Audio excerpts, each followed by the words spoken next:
महाराष्ट्र में जन्मी और यूपी, गुजरात, एमपी बहुत जगह उन्हें तब भी पूजा जाता था और आज भी पूजा जाता है। मगर आपने एक बात नोटिस की क्या? मुगलों के तोड़े गए मंदिरों का जीर्णोद्धार अहिल्याबाई होलकर के लिए टॉप प्रायोरिटी था। क्यों?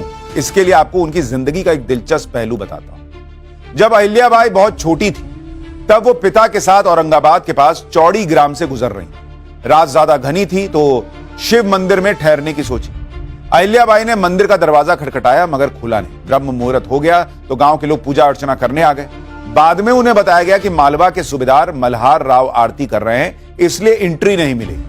मगर जब अहिल्याबाई जिद पर अड़ गई तो सूबेदार मल्हार बाहर आए और उनकी कोशिशों से प्रभावित हुए। इसके बाद मालवा सूबेदार मल्हार राव ने अपने बेटे खांडे राव से उनकी शादी का प्रस्ताव रख दिया। यहीं से अहिल्याबाई ने संकल्प लिया कि वो भगवान शिव के लिए समर्पित है।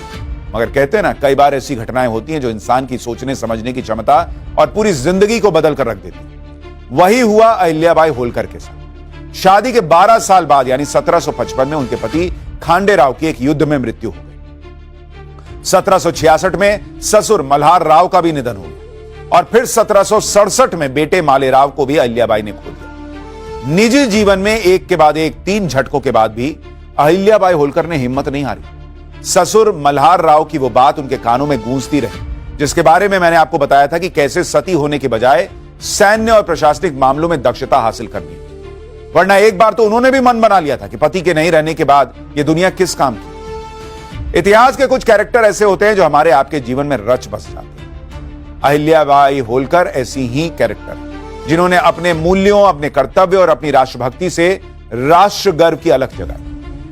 अगस्त 1795 को 70 साल की उम्र में अहिल्याबाई होलकर जी का निधन हो गया, मगर उनकी विरासत आज भी जिंदा है। और इसीलिए मैंने आपसे कहा कि आपने बहुत सारी कहानियां सुनी होंगी, लेकिन अहिल्याबाई होलकर के बारे में जिस तरह से हमको बताया जाना चाहिए था वो नहीं बताया गया।